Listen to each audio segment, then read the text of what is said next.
इस आदमी को गौर से देखिए, ये नेपाल में इतिहास रचने जा रहा है। ये नेपाल का सबसे कम उम्र का प्रधानमंत्री बनने वाला है। उसकी राष्ट्रीय स्वतंत्र पार्टी आरएसपी अकेले दम पर सरकार बनाने जा रही है। जब से नेपाल में राजशाही खत्म हुई है, तब से कोई भी पार्टी ये कारनामा नहीं कर पाई। इस ऐतिहासिक घटना के सूत्रधार हैं बालेन्द्र शाह। लोग उनको बालेन्द्र शाह के नाम से भी जानते हैं। उनकी कहानी न्यूयॉर्क के मेयर जोहरान ममदानी से मेल खाती है। ममदानी की तरह बालेन्द्र शाह भी रैपर थे। वहां से वो राजनीति में आए, फिर काठमांडू के मेयर बने। अब उनके हाथों में नेपाल की कमान आ रही है। इस वीडियो में जानेंगे बालेन्द्र शाह की पूरी कहानी क्या है, जेनजी प्रोटेस्ट में उनकी क्या भूमिका थी, इस चुनाव में उन्होंने इतिहास कैसे बनाया, भारत को लेकर बालेन्द्र शाह क्या सोचते हैं और कर्नाटक से उनका क्या कनेक्शन है। नमस्ते, मैं सौरभ त्रिपाठी हूं, आप न्यूज पिंच देख रहे हैं। आज देखिए नेपाल के future prime minister Balendra Shah की पूरी कहानी। साल 1990 8 अप्रैल को नेपाल में एक बड़ा जन आंदोलन खत्म हुआ था। 2 महीनों तक चले प्रोटेस्ट के बाद नेपाल में निरंकुश राजशाही समाप्त हो गई थी। नई व्यवस्था में चुनी हुई संसद की एंट्री हुई थी। इसके अलावा पॉलिटिकल पार्टियों पर लगा बैन हटा लिया गया था। नेपाल में 1768 से राजतंत्र चला आ रहा था। राजा का वचन ही शासन होता था। 1950 के दशक में एक बार संसद वाला सिस्टम लाया गया था। संसद के लिए चुनाव भी होता था, लेकिन 1960 में राजा ने अचानक सरकार भंग कर दी और पॉलिटिकल पार्टियों पर ताला लगा दिया गया। ये ताला अप्रैल 1990 में खुला। इसलिए 1990 के जन आंदोलन को नेपाल के इतिहास का एक जरूरी पड़ाव माना जाता है। यह आंदोलन खत्म होने के ठीक 19 दिन बाद काठमांडू के नारादेवी में एक बच्चा पैदा हुआ। घर वालों ने प्यार से उसका नाम रखा बालेन्द्र। उसके पिता राम नारायण शाह काठमांडू के नारादेवी आयुर्वेदिक अस्पताल में डॉक्टर थे। वे मैथिल मधेशी कम्युनिटी से आते थे। दरअसल उनके परिवार का ताल्लुक महोत्तरी से था।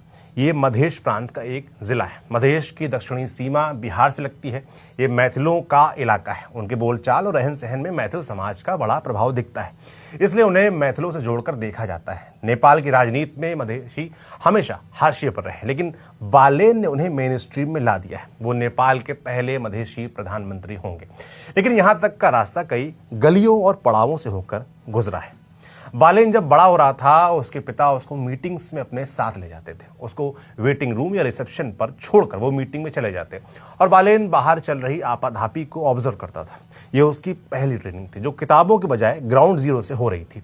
2018 में कांतिपुर टीवी को दिए इंटरव्यू में बालेन्द्र ने कहा था, मैं पहली बार 3री क्लास में स्कूल गया। उसके बाद भी मैं कभी कभार ही क्लास में बैठता था। जब 10वीं की परीक्षा हुई, मुझे ठीक से लिखना भी नहीं आता था। भले ही बालेन्द्र स्कूल से बाहर रहता था, लेकिन उसकी पॉलिटिकल समझ लगातार पुख्ता हो रही थी। घर वालों के कहने पर उसने इंजीनियरिंग में दाखिला ले लिया था। कॉलेज के दिनों में ही उसका रैप म्यूजिक में मन लगने लगा। 2012 में उसने एक गाना रिलीज किया, जिसका टाइटल था सड़क बालक। इसमें नौजवानों और शहरों में होने वाले भेदभाव को टारगेट किया गया था। गाने की 2 लाइनें सुनिए। यो संसार निर्मम पापी रस्वार्थी, गरीब को हेलना धनी को आरती। यानी ये दुनिया निर्मम पापी और स्वार्थी है। ये गरीब का मजाक उड़ाती है, लेकिन अमीरों की आरती उतारती है। नेपाल में उन दिनों हिप हॉप कल्चर बढ़ रहा था, लेकिन वो सिर्फ एंटरटेनमेंट तक सीमित नहीं था। बालेन्द्र ने उसमें पॉलिटिक्स को शामिल किया। वो रैप के जरिए करप्शन और पुलिस के अत्याचारों पर सवाल उठाने लगे। 2013 में उन्होंने rap battle series Raw Barz launch की। इसमें नौजवानों की व्यथा सुनाई देती थी। इसमें वो यंग लोगों के बीच पॉपुलर होने लगे, लेकिन पढ़ाई छोड़ने का उनका इरादा कतई नहीं था। नेपाल में सिविल इंजीनियरिंग से ग्रेजुएशन के बाद बालेन्द्र भारत आ गए। उन्होंने कर्नाटक की विश्वेश्वरैया टेक्नोलॉजिकल यूनिवर्सिटी में एडमिशन लिया। वहां से उन्होंने स्ट्रक्चरल इंजीनियरिंग में मास्टर्स की डिग्री ली। फिर 2015 में नेपाल में भयंकर भूकंप आया। इसमें हजारों लोग मारे गए थे। साथ ही साथ नेपाल के इंफ्रास्ट्रक्चर को भारी नुकसान भी पहुंचा था। बालेन्द्र का दावा है कि उन्होंने भूकंप के बाद रिकंस्ट्रक्शन प्रोजेक्ट में मदद की थी। इसी दौरान उन्होंने पहली बार मेयर बनने की इच्छा जताई थी। उन्होंने कहना शुरू किया कि सरकार की जिम्मेदारी टेक्नोक्रेट्स के पास होनी चाहिए, ऐसे लोग जिन्हें उस विषय की समझ हो। जैसे हेल्थ मिनिस्ट्री डॉक्टर चलाए, एजुकेशन मिनिस्ट्री कोई टीचर, इसी तरह दूसरे विभागों में भी होना चाहिए।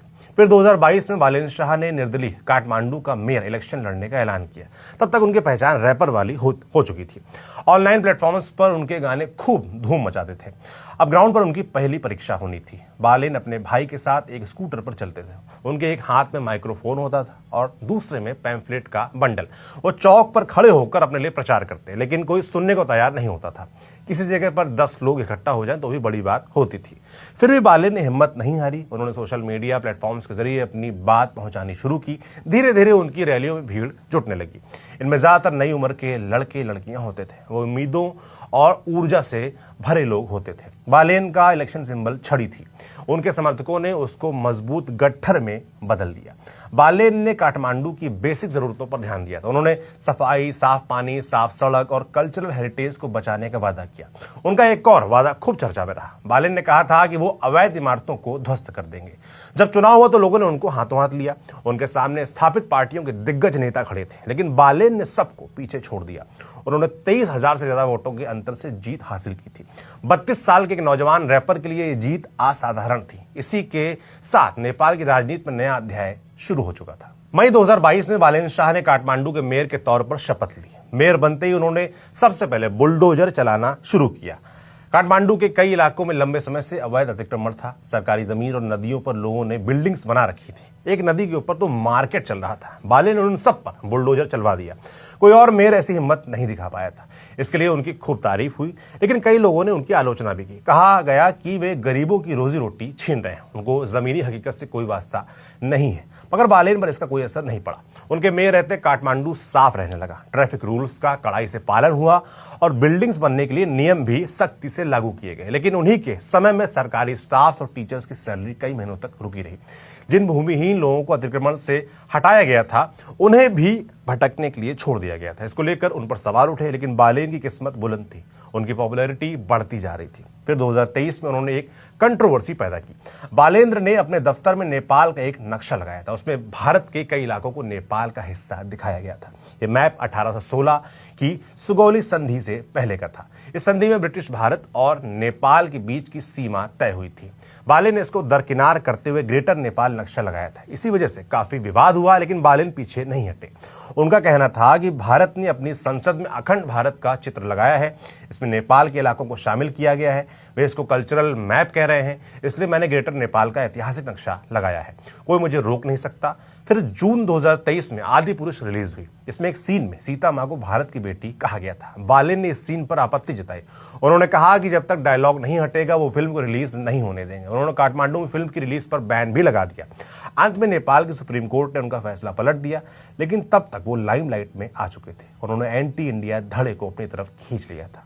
2023 में ही अमेरिका की टाइम मैगजीन ने उनको भविष्य के 100 सबसे प्रभावशाली लोगों की लिस्ट में जगह दी। इस तरह बालेंद्र शाह की ख्याति इंटरनेशनल मंचों तक पहुंचने लगी। फिर सितंबर 2025 आया। नेपाल सरकार ने कई सोशल मीडिया प्लेटफॉर्म्स पर बैन लगा दिया। इसके खिलाफ जेनजी प्रोटेस्ट शुरू हुआ। देखते देखते प्रोटेस्ट हिंसक हो गया और संसद और प्रधानमंत्री घर को जलाया जा रहा था। नेताओं को सरेआम पीटा जा रहा था।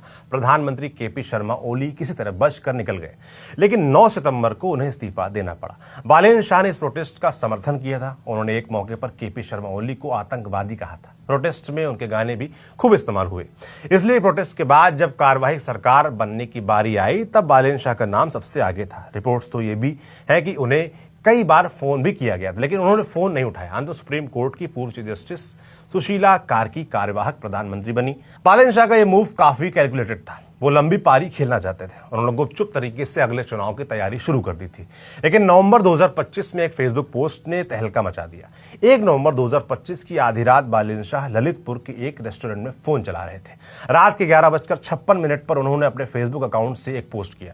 इसमें उन्होंने भारत, चीन और अमेरिका के अलावा नेपाल की सभी पार्टियों को गाली दी थी और लिखा था, तुम सब भाड़ में जाओ, तुम सब मिलकर भी मेरा कुछ नहीं बिगाड़ सकते। आधे घंटे बाद बालेन ने पोस्ट डिलीट कर दी, लेकिन उनका मैसेज दूर तक पहुंच चुका था। सोशल मीडिया पर इसके स्क्रीनशॉट दौड़ रहे थे। कुछ लोगों ने कहा कि यह आदमी पागल हो चुका है, इसको देश दुनिया की कोई समझ नहीं है, अगर ये प्रधानमंत्री बना तो नेपाल को बर्बाद कर देगा। लेकिन कईयों को उनकी पोस्ट ने अट्रैक्ट भी किया। उनका कहना था कि इस आदमी में कोई लाग लपेट नहीं है, वो जैसा सोचता है वैसा ही बोलता है, उसकी ईमानदारी की तारीफ होनी चाहिए। फिर जनवरी 2026 में बालेन शाह ने काठमांडू के मेयर का पद छोड़ दिया। उन्होंने राष्ट्रीय स्वतंत्र पार्टी आरएसपी ज्वाइन कर ली। आरएसपी की स्थापना 2022 में हुई थी। 2022 के इलेक्शन में उसने 21 सीटें जीती थी। इसने कुछ समय तक प्रचंड सरकार को समर्थन भी दिया था, लेकिन 2024 से वो विपक्ष में थी। जब बालेन शाह आए तो उनके अंदर जीतने का भरोसा जगा। पार्टी ज्वाइन कराते ही उन्होंने बालेन को अपना पीएम कैंडिडेट घोषित कर दिया। यह उनका मास्टर स्ट्रोक साबित हुआ। बालेन ने चुनाव में नारा दिया था, अब की बार बालेन सरकार। वही दिखा भी। जेनजी प्रोटेस्ट के बाद नेपाल का राजनीतिक माहौल पूरी तरीके से बदल गया था। लोग पुराने नेताओं से आजिज आ चुके थे। बालेन शाह में उन्हें नया भविष्य दिखा। वे उनके साथ जुड़ने लगे। धीरे धीरे लहर पूरे नेपाल में फैल गई। फिर 5 मार्च को नेपाल में वोटिंग हुई। जब नतीजे आए तो चमत्कार हुआ। महज 4 साल पुरानी आरएसपी 2/3 सीटों पर आगे चल रही है। फाइनल रिजल्ट आने में 3-4 दिन और लग सकते हैं, लेकिन नतीजा इसी के इर्द गिर्द रहने की उम्मीद है। बालेन शाह ने पूर्व प्रधानमंत्री केपी शर्मा ओली के खिलाफ चुनाव लड़ा था। उन्होंने ओली को 49,000 से ज्यादा वोटों के मार्जिन से हरा दिया है। अब सवाल कि बालेन शाह भारत के लिए कैसे नेता साबित होंगे। उनका अब तक का रुख भारत विरोधी रहा है, लेकिन वो किसी और के पाले में जाने की बात नहीं करते। पुरानी पीढ़ी के नेपाली नेता कभी भारत कभी चीन के पलड़ने में झूलते रहते थे। बालेन का दावा है कि वो किसी की तरफ नहीं झुकेंगे। जिन्हें हमसे काम होगा वे खुद हमारे पास आएंगे, ऐसा उनका कहना है।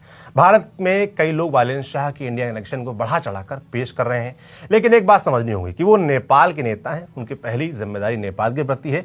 उनके कनेक्शन को लेकर गर्व किया जा सकता है, लेकिन ये मान लेना कि वो सिर्फ भारत के लिए काम करेंगे कतई गलत होगा। भारत ने क्या रिएक्शन दिया है? भारत के प्रधानमंत्री नरेंद्र मोदी ने शांतिपूर्ण चुनाव कराने के लिए नेपाल सरकार को बधाई दी है, लेकिन उन्होंने अपने पोस्ट में बालेन शाह का नाम नहीं लिखा। एक्सपर्ट्स का मानना है कि भारत थोड़ा ठहर कर प्रतिक्रिया देना चाहेगा। पिछले कुछ वर्षों में नेपाल के साथ हमारे रिश्ते खराब चल रहे हैं। बालेन शाह से एकदम अलग होने की उम्मीद नहीं की जा सकती है, लेकिन उनके साथ एक एडवांटेज भी है। उनकी सरकार पूर्ण बहुमत वाली होगी। उन्हें गठबंधन की मजबूरियों में नहीं फंसना होगा। अगर भारत ने ठीक से डील किया तो नेपाल के साथ पुराने मसले सुलझाए जा सकते हैं, लेकिन क्या बालेंद्र शाह इसके लिए तैयार हैं? ये सबसे बड़ा सवाल होगा। इसका इंतजार हमें भी है। इस वीडियो में इतना ही। बालेन शाह के बारे में आप क्या सोचते हैं? जो सरकार आ रही है उसके बारे में आप क्या सोचते हैं? हमें कमेंट बॉक्स में लिखकर जरूर बताइएगा। आपसे फिर जल्दी मुलाकात हुई जब पूरे नतीजे आ जाएंगे, उसके बाद भी हम आपसे इस बारे में बात करेंगे। मैं सौरभ त्रिपाठी हूँ। कैमरे के पीछे मेरे साथी मोहित हैं। शुक्रिया।